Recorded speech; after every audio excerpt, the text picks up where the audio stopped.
E compartilhe nosso canal, se inscreva, ative o sininho e fique por dentro da melhor. Ilha do Mel. A rádio que você vê.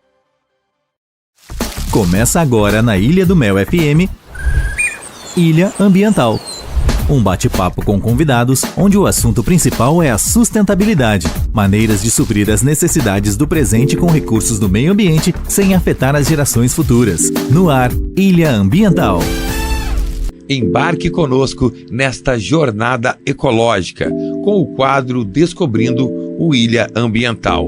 Aqui não exploraremos apenas a natureza, mas também aprenderemos sobre a importância de preservar esse mundo verde e lindo que é a base da nossa existência. Esses pontos no meio do deserto da Arábia Saudita podem ser vistos até do espaço. São agroglifos, plantações em círculo que cultivam o que seria incultivável numa região assim. E tem também turbinas eólicas que fazem chover onde quase nunca chove. Elas ajudam a combater um problema do qual pouco se fala: a expansão dos desertos. Os solos do nosso planeta estão se degradando em desertos a um ritmo sem precedentes, com consequências catastróficas. Mas e se pudéssemos recuperar as áreas que foram perdidas? Cientistas estão pesquisando maneiras de tornar o deserto verde. Cada vez mais parece ser possível impedir que a areia avance.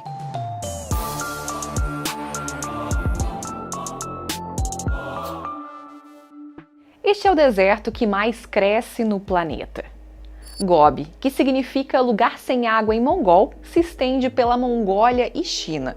Ele devora cerca de 6.000 quilômetros quadrados de pastagens por ano, engolindo aldeias e transformando paisagens em terrenos inabitáveis. Dezenas de milhares de pessoas se tornaram migrantes ambientais e se viram forçadas a fugir para outro lugar. A razão pelo qual o Gobi e outros desertos estão se expandindo se deve em parte às mudanças nos ciclos climáticos que afetam as chuvas. Mas o aquecimento global causado pelo homem também está alimentando esse processo. A cerca de 3.000 quilômetros de Gobi fica o Mar de Aral, entre os desertos do Cazaquistão e do Uzbequistão.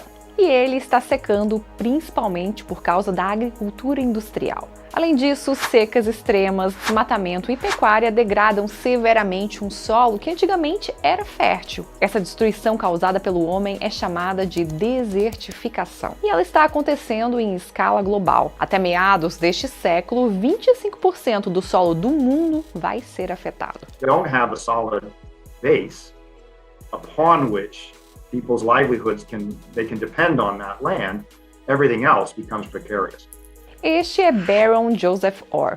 Ele é cientista-chefe da Agência das Nações Unidas para Combate à Desertificação. O trabalho dele é achar soluções para ajudar quem é afetado pela desertificação. Ou seja, atualmente 500 milhões de pessoas, além de outras 500 milhões que estão sob risco iminente. A maioria vive no Sudeste Asiático, Oriente Médio, região do Saara e Norte da África. A boa notícia é que existe esperança.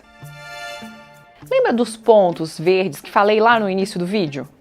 Por menores que pareçam, cada um é na verdade um campo, no formato circular de 1 quilômetro de diâmetro, bem no coração do deserto. Eles são um símbolo da expansão agrícola na Arábia Saudita desde a década de 1970. Agora o trigo e outras culturas cobrem vastas áreas. Mas o cultivo nessa região requer um grande consumo de água. Os agricultores retiram a água do subsolo, a 1 quilômetro de profundidade, mas obviamente há um problema. They went for crops that were highly productive in agriculture, but also thirsty, demanding a lot of water. So your sustainability of the system is very low. A monocultura provoca a exaustão do solo, fazendo com que ele não consiga reter a água por muito tempo. E isso é fundamental. Como a precipitação média anual é de apenas alguns centímetros, o volume de chuva não consegue reabastecer os aquíferos. Por isso, especialistas estimam que as bombas d'água precisarão ser desligadas em cerca de 50 anos na Arábia Saudita. Mas existem formas mais sustentáveis de usar a água no deserto. Na costa oeste da Arábia Saudita está acontecendo um experimento diferente. Uma iniciativa chamada de Projeto Albeida desenvolveu um sistema para regenerar a terra usando inundações repentinas. Sim, você ouviu certo. alagamentos no meio do deserto. Esses vídeos compartilhados nas redes sociais em 2021 mostram como podem ser as chuvas na Arábia Saudita. Mas a maior parte da valiosa água doce da região escoa ou evapora. We said, okay, well, if we can catch flash floods and get that water in the ground, then that becomes a sustainable source of water, even if it's only happening, every 18 months or every 20 months or whatever. Este é Neil Spackman. Ele é especialista em agricultura regenerativa e ex-diretor do projeto Albeida. Junto com a comunidade local, Neil e outros especialistas em agricultura vêm construindo barragens e quilômetros de valas. A ideia é canalizar e reter a água da enchente onde ela é necessária. Esses são métodos que o povo Inca já usava há centenas de anos no Peru. So it's slowing down the water first with those human-scale earthworks. Physically, that allows for biology to get established, and then you're slowing down the water ecologically. No início, a irrigação artificial era necessária para promover o crescimento das plantas e reiniciar o ciclo ecológico. Mas, ao captar as inundações repentinas, mais água poderia ser colocada no solo em vez de ser retirada. Árvores, arbustos e gramíneas nativas conseguem sobreviver a uma seca de 30 meses sem irrigação adicional. We had birds come back, we had small mammals come back. It was quite amazing to witness, actually, to see life coming back to this place. O projeto está em andamento desde 2010 e provou que é possível recuperar o lençol freático no deserto. O próximo desafio é aumentar a produção agrícola para tornar as pessoas na região novamente autossuficientes. Porque até o Saara já foi verde um dia. Milhares de anos atrás, as chuvas das monções tornaram o deserto um lugar habitável. Hoje, o Saara é rochoso e arenoso. Em alguns pontos, ele se expande quase 50 quilômetros por ano. As atividades do homem tornam as terras áridas adjacentes o lugar mais ameaçado do mundo em termos de desertificação. Esse processo está alimentando conflitos de terra numa região que já é atingida pela pobreza. Os parques solares e eólicos poderiam acabar com isso, não apenas criando energia, mas fazendo até chover. Modelos climáticos mostram que se 1/5 de todo o Saara fosse coberto por parques solares e eólicos, haveria um volume de chuva 5 centímetros maior na região do Sahel.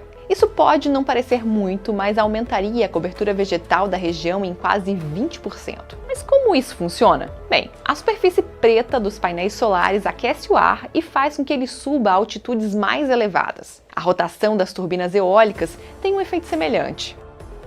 So it goes up, and then this upward motion, it carries the moisture with it.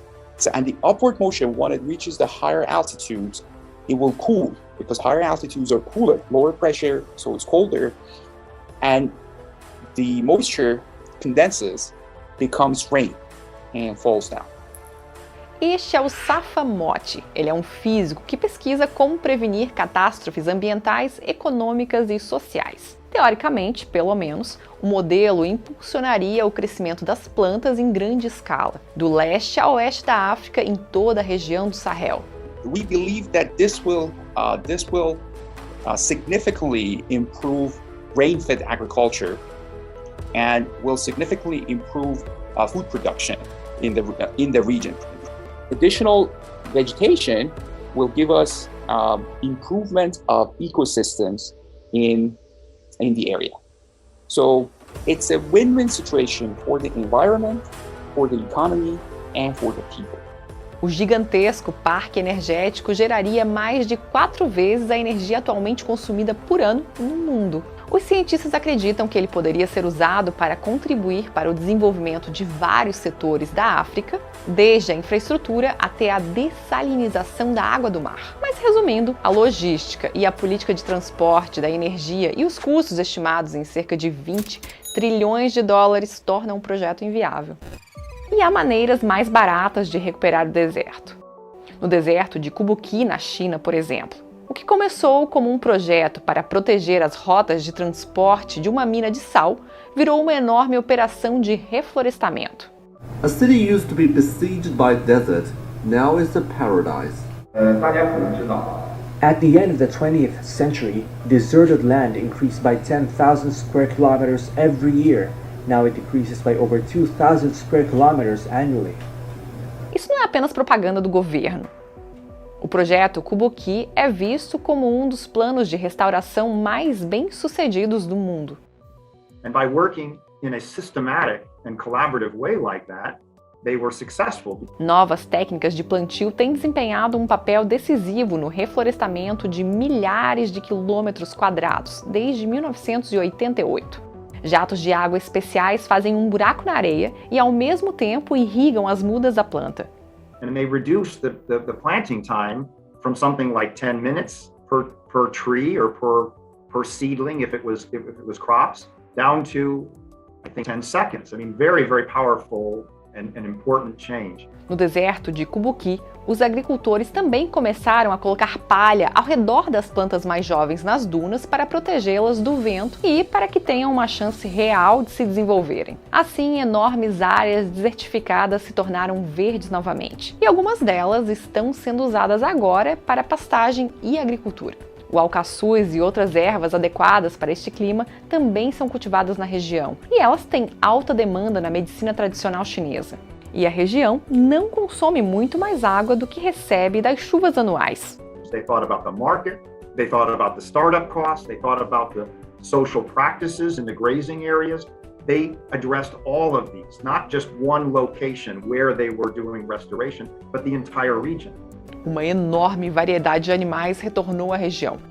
Gazelas, ouriços, pardais, gansos selvagens. Tornar o Cubuqui verde está ajudando até Pequim, que fica a 800 quilômetros de distância, pois a recuperação do deserto diminuiu significativamente a poluição do ar causada por tempestades de areia na capital chinesa. Reverter a desertificação é possível. Podemos recuperar o solo, ciclos de água e vegetação para proteger os meios de subsistência de milhões de pessoas com técnicas naturais ou de alta tecnologia. Mas também está claro que o custo envolvido no processo sugere que nunca seremos capazes de transformar todas as terras desertificadas do mundo em solo fértil. The foundation of all life on the planet.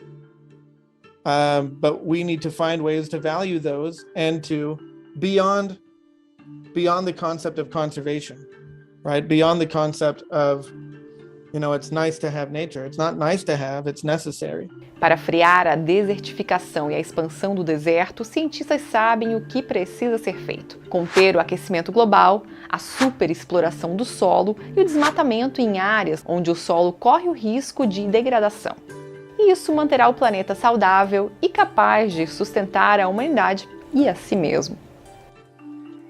Mas não me entenda mal, os desertos são ecossistemas absolutamente fascinantes e únicos, e dignos de proteção. Os problemas começam quando o solo fértil se transforma em poeira e areia. E uma curiosidade, a maior fonte de água subterrânea conhecida fica sob o deserto do Saara. A DV é a rede internacional de notícias da Alemanha. Para mais vídeos como este, assine o nosso canal no YouTube.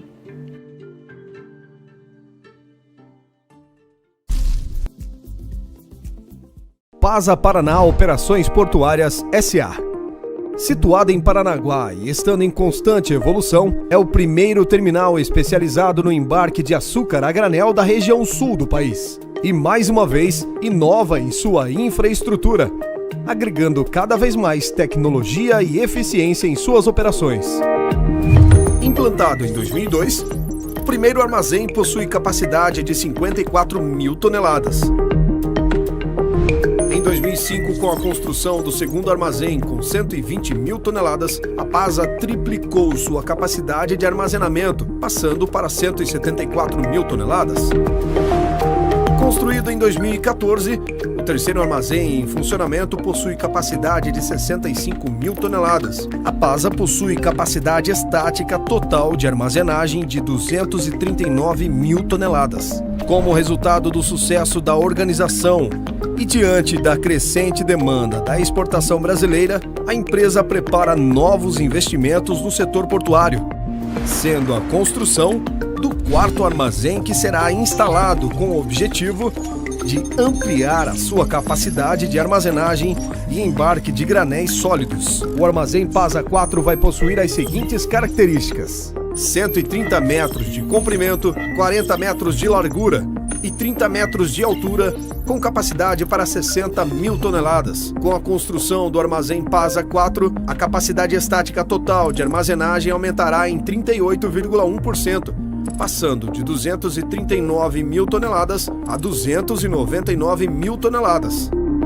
O novo armazém contará com uma correia transportadora aérea com capacidade para 1.250 toneladas hora, que será interligada aos sistemas de recebimento rodoviário e ferroviário da estrutura já existente. Seu sistema de embarque será através de 2 correias transportadoras, que irão alimentar 2 elevadores de canecas. Por sua vez, alimentarão 2 balanças de fluxo com capacidade para 2.500 toneladas. Será construída uma nova linha de embarque, onde esta nova correia transportadora se conectará ao sistema já existente e também será instalado um novo ship loader. Todas as correias serão de borracha vulcanizada, com proteção anti-chamas, montadas sobre roletes especiais propriamente desenhados para o suporte necessário. Sendo assim, o novo sistema de embarque totalizará 3 correias transportadoras e mais um ship loader, ampliando sua capacidade de embarque de 1.500 toneladas hora para 4.000 toneladas hora. Projetado para atender navios tipo Panamax e Posmax, também será dotado de sistema de controle de particulados de última geração. Tendo em vista as novas ampliações de armazenamento e embarque, a PASA investe mais uma vez em eficiência e agilidade, mantendo seus padrões de segurança, responsabilidade socioambiental e qualidade nos serviços prestados. A PASA tem a satisfação de apresentar este investimento de mais de 118 milhões de reais, contribuindo com a movimentação e crescimento das exportações do Porto de Paranaguá e do Brasil. PASA, Paraná Operações Portuárias S.A.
Os maiores desafios do mundo sempre serão superados com inteligência e eficiência.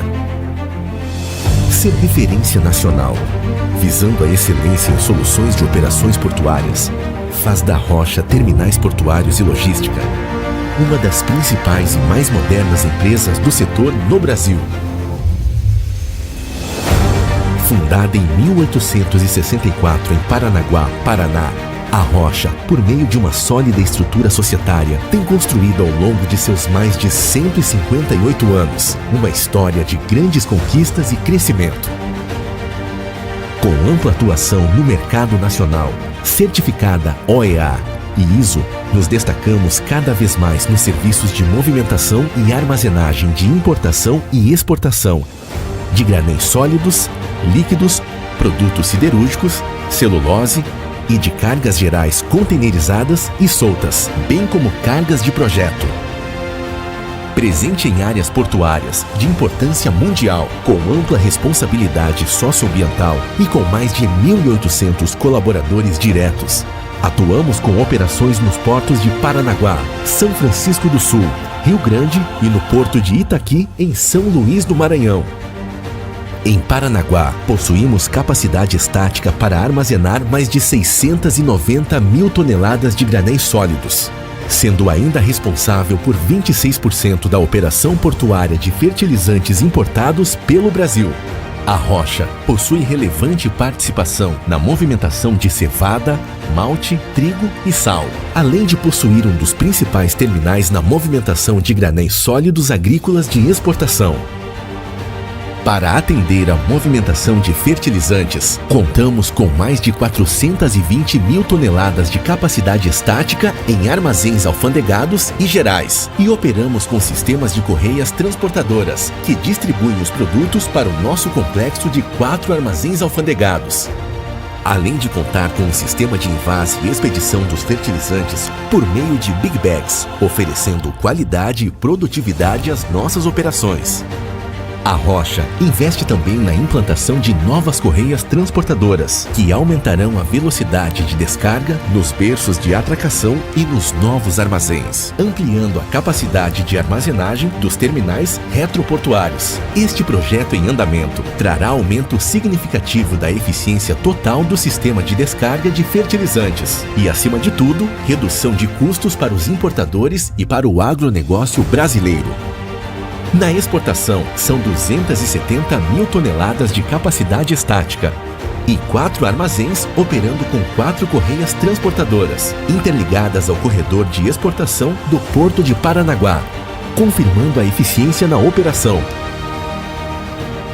Na descarga, possuímos 4 tombadores e uma moega ferroviária, com capacidade de descarregar até 6 vagões simultaneamente, atendendo às necessidades dos nossos clientes com uma recepção de até 35 mil toneladas por dia.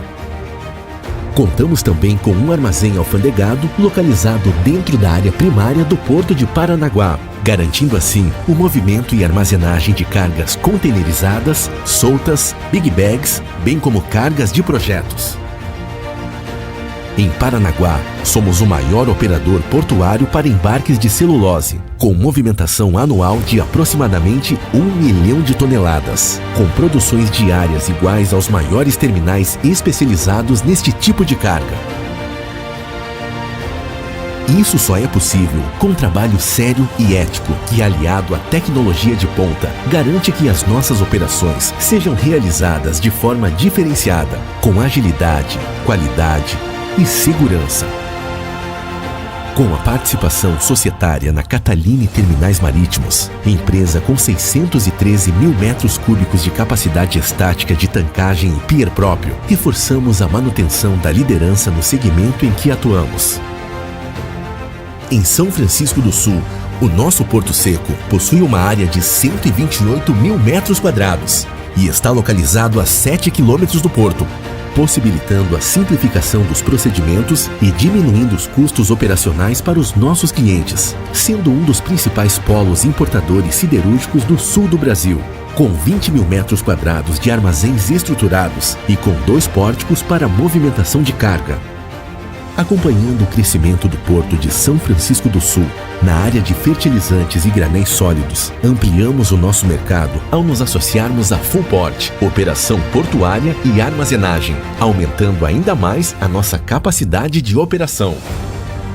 Através da nossa unidade no Porto do Rio Grande, somos a principal e mais eficiente operadora portuária na movimentação de granéis sólidos no porto público, com armazenagem para 70 mil toneladas de fertilizantes em retroárea, facilitando para os nossos clientes a descarga e transbordo de fertilizantes e outros granéis de importação, além do carregamento de cereais como trigo, malte e arroz. Na busca de atender os nossos clientes de norte a sul do Brasil, expandimos a nossa presença geográfica para o Porto de Itaqui, em São Luís, no Maranhão. Através da nossa investida COP, Companhia Operadora Portuária do Itaqui, com 70 mil toneladas de capacidade estática interligada ao Berço 101, a principal operadora portuária de São Luís, reforçamos ainda mais o nosso posicionamento de ser o maior operador portuário independente do Brasil. A COP possui 300 mil metros quadrados em retroárea e 35 mil toneladas de capacidade de armazenagem. Atualmente, a COP está em fase de conclusão de mais um investimento que entrega ao mercado nacional um novo corredor norte-sul de transporte ferroviário, em parceria com a VLI, entre a sua moega ferroviária, instalada no Terminal COP em Itaqui, e um novo armazém para 60 mil toneladas e estrutura de recepção ferroviária no Tipa, Tocantins. Ao todo, possuímos uma capacidade de armazenar mais de 1.600.000 toneladas de granéis sólidos e líquidos e de movimentar mais de 25 milhões de toneladas por ano, garantindo aos nossos clientes as melhores soluções portuárias e logísticas. Somos uma empresa com altos padrões de governança, transparência e compliance, que com um constante investimento em equipamentos e no desenvolvimento de pessoas, buscamos sempre a eficiência e a qualidade em todas as nossas operações. Muito prazer, Rocha Terminais Portuários e Logística. Inteligência e eficiência portuária.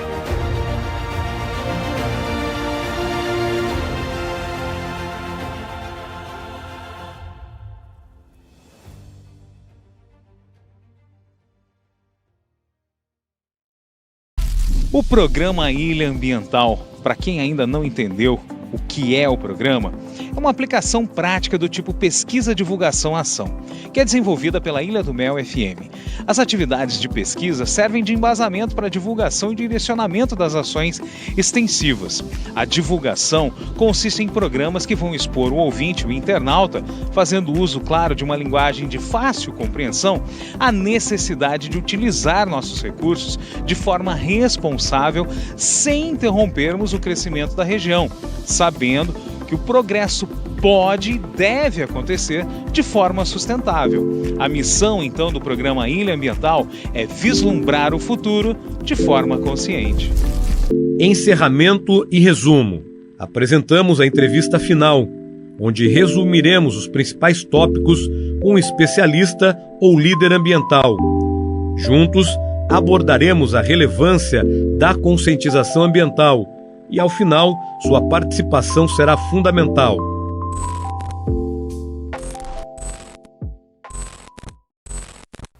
Imagine que você acabou de chegar em casa e o chão da sala está encharcado, alagado de água. O tapete já está submerso. Os pés dos móveis de madeira já estão inchando. Do alto da estante, o gato está desesperado, tentando entender o que é que está acontecendo. Você lembra que quando saiu de casa mais cedo, a torneira da cozinha parecia estar um pouco mais emperrada do que de costume? Você vai até a cozinha tentar entender o que está acontecendo e constata o estrago. A torneira está jorrando, alguma coisa obstruiu o ralo, a água não desceu. Agora você tem este mini dilúvio para dar conta no seu apartamento. Quero saber o que é que vocês fazem primeiro. Vocês fecham a torneira ou vocês enxugam o chão?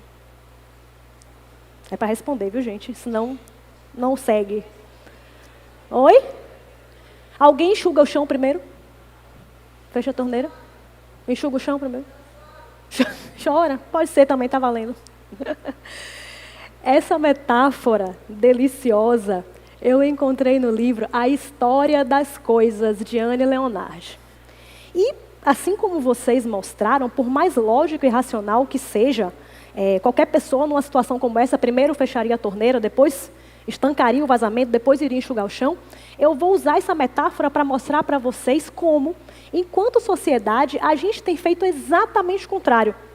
A gente está deixando a torneira do consumo jorrar e estamos tentando enxugar o chão do jeito que dá. Hoje, a indústria da moda é o segmento mais bem-sucedido em nos convencer a comprar coisas de que a gente não precisa. Por isso, eu vou usar exemplos da moda para falar sobre isso com vocês. Mas esse é um raciocínio que se aplica a quase tudo, certo? Então, vamos lá. Faz de conta que a água no chão da nossa sala é lixo. Lixo não, vamos usar uma palavra melhor. Faz de conta que a água no chão da nossa sala é resíduo. Resíduo têxtil, que é o resíduo proveniente da indústria da moda. Vocês têm noção do tanto de resíduo têxtil que a gente tem que lidar no nosso planeta? Eu vou falar para vocês. A gente desperdiça, na forma de resíduo, o equivalente a um caminhão de tecido por segundo. Gente, de onde vem tanto resíduo? Vocês devem estar se perguntando, assim como eu me perguntei quando eu vi esse dado.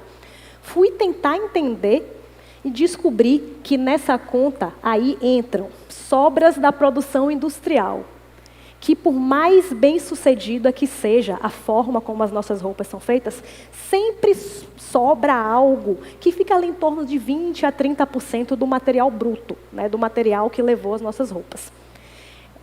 Contabilize aí também as roupas que estão paradas nos estoques das lojas.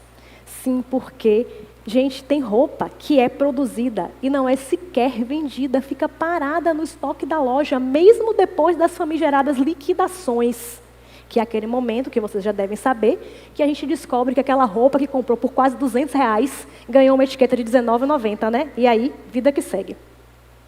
Mesmo depois das liquidações, muitas roupas ficam paradas nos estoques das lojas. E acontece o quê? Seguem para os aterros sanitários ou acabam sendo incineradas. Em caso de incineração, essa queima libera para a atmosfera e, consequentemente, para os nossos pulmões, todas as toxinas presentes nas peças. E a gente não pode deixar de contabilizar as roupas que estão paradas nos nossos guarda-roupas. Sim, porque embora a produção industrial de peças de moda dispare a olhos vistos, nós nunca usamos tão pouco as roupas que temos.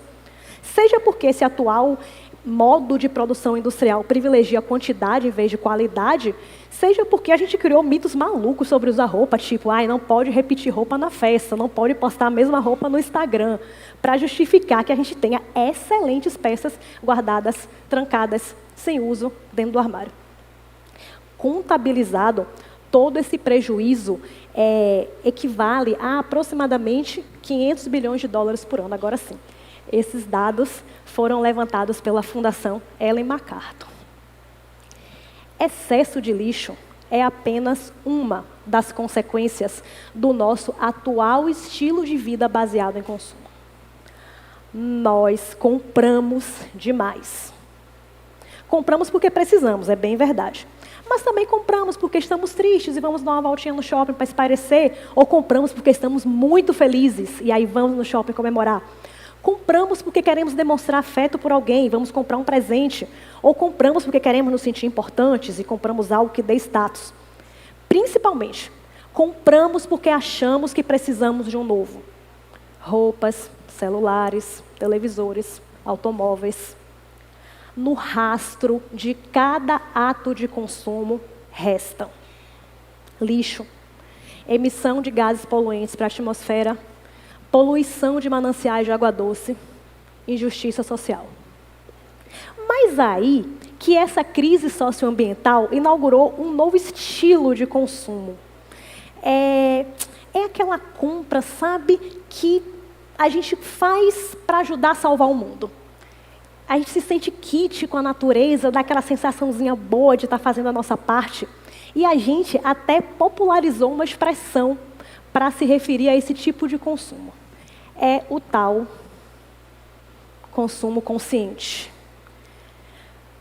Gente, eu tenho um real problema com essa expressão. Eu não sei se vocês sentem isso, mas eu tenho a impressão de que onde quer que eu vá hoje, estão à venda canudos.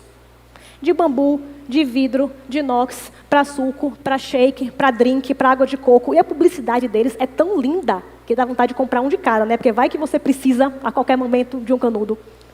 E assim como aconteceu com os canudos, coisas como ecobags, kit zero lixo, copos de silicone ou de plástico rígido, coisas que foram criadas para fazer com que a gente reduzisse o consumo de descartáveis, se transformaram diferente em itens de coleção. E cada vez que alguém me fala que vai comprar alguma coisa para proteger a natureza ou para solucionar um problema socioambiental, gente, eu juro, eu tenho vontade de abraçar essa pessoa e dizer assim, colega, o consumo consciente não vai salvar o mundo, não. Comprar mais coisas que a gente não precisa é exatamente o oposto do que a gente precisa fazer. Primeiro, porque quem tem que ser consciente são as pessoas e não o consumo.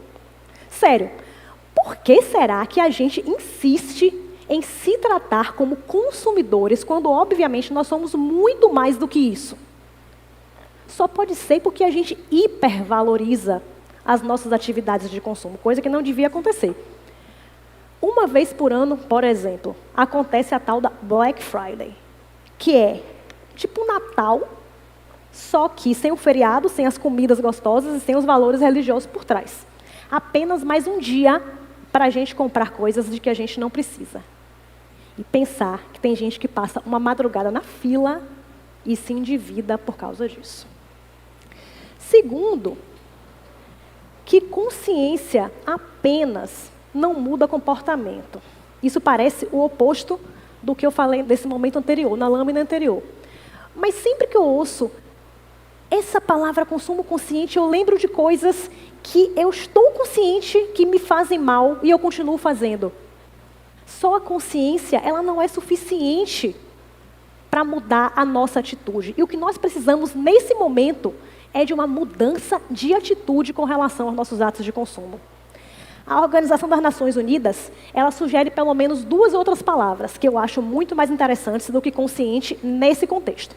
Uma palavra é sustentável, que quer dizer que o nosso consumo precisa ser bom para o planeta, para as pessoas e para uma economia mais justa. E a outra palavra é responsável, que significa que eu preciso me comprometer com as consequências nefastas que o meu consumo gera. Terceiro, gente, que a gente precisa aprender a fazer as perguntas certas. Quem foi que fez essa roupa? Quanto essa pessoa recebeu por isso? Os direitos trabalhistas delas estavam garantidos? Quando a sua marca preferida, quando uma marca de quem você quer comprar, te disser que ela é consciente, ou que ela é eco, ou verde, ou qualquer coisa parecida, apenas pergunte, por quê?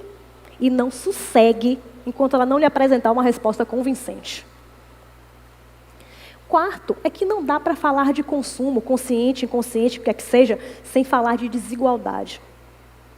Se todo mundo vivesse de acordo com o padrão de consumo ocidental, lazer baseado em passeio no shopping para comprar uma coisinha e relaxar, um celular novo a cada 1 ou 2 anos, automóvel, um único planeta não daria conta das nossas necessidades. O nome disso é pegada ecológica, e a nossa já supera em muito os limites do nosso planeta. Uma pesquisa da ONG WWF diz que nós já estamos consumindo recursos equivalentes a 1,7 planeta, quase o dobro do que nós temos. Isso é uma média, é do Brasil, já é maior do que a média do mundo. Nós consumimos o equivalente a 1,8 planeta. Claro que não é nada perto do que os Estados Unidos fazem. Se todos os cidadãos do mundo consumissem como os estadunidenses consumem, seria necessário 5 planetas Terra para suprir as nossas necessidades. Na outra ponta desse espectro está a Índia, que com mais de 1 bilhão de habitantes consome recursos equivalentes a 0,7 planeta. Então, olhar para as questões provocadas pelo excesso de consumo com responsabilidade, porque consciência, a gente já viu que apenas não basta, significa encarar que tem uma tremenda de uma desigualdade, uma injustiça acontecendo exatamente agora. Que a gente tem um pequeno contingente de pessoas consumindo muito mais do que a parte que lhes cabe, enquanto grandes massas da população estão completamente excluídas das benesses da nossa sociedade industrial. E eu não estou falando que todo mundo tem que ter direito a um celular novo, não. Estou falando de coisas básicas. Água potável, segurança alimentar, abrigo contra desastres naturais. Está na hora da gente redistribuir as benesses da nossa sociedade em favor dos mais pobres. Não, eu não estou falando que a gente tem que chegar em casa, pegar o excesso do guarda-roupa e doar para os pobres. Doar para os pobres virou o nosso álibi, o nosso salvo-conduto para consumir mais. E a questão é justamente essa. A gente não precisa de mais. Gente, o consumo consciente não vai salvar o mundo, mas um senso mais apurado de justiça, olha, isso eu tenho certeza que tem potencial para salvar o mundo. Eu não sei bem como é que a gente vai fazer isso, mas eu tenho uma intuição de que um bom começo é a gente parar de se chamar de consumidores. Nós não somos consumidores, somos cidadãos, habitando essa mesma nave planeta Terra. A gente se meteu junto nessa encrenca, eu acho que a gente tem condição de sair. Mas uma coisa é certa, a solução não vai vir pelo cartão de crédito. Enquanto isso, a nossa sala está alagada, encharcada de água. Enquanto isso, tem gente lá fora passando sede. O que é que a gente vai fazer? Obrigada. De forma consciente. Encerra-se agora Ilha Ambiental, na Ilha do Mel FM, a rádio que você vê. Responsabilidade socioambiental e segurança dos colaboradores são prioridades no planejamento do Terminal da Pasa Paraná Operações Portuárias. Terminal atua com prioridade às normas ambientais e de segurança em suas atividades, itens como gestão do PGRS, Plano de Gerenciamento de Resíduos Sólidos, coleta seletiva, controle de pragas e roedores, limpeza geral de suas áreas de operação e projetos socioambientais, como o Horta Comunitária, realizado na Escola Municipal Randolfo Arzua, são destaques das ações ambientais da PASA no litoral. A empresa tem como principal pilar a capacitação constante de seus colaboradores em diversas áreas, priorizando itens como segurança das equipes e socioambiental, mantendo também em sua estrutura uma brigada de emergência altamente capacitada, obtendo os melhores e mais eficazes equipamentos. PASA Paraná Operações Portuárias S.A. é sustentabilidade aliada com alta tecnologia em infraestrutura portuária.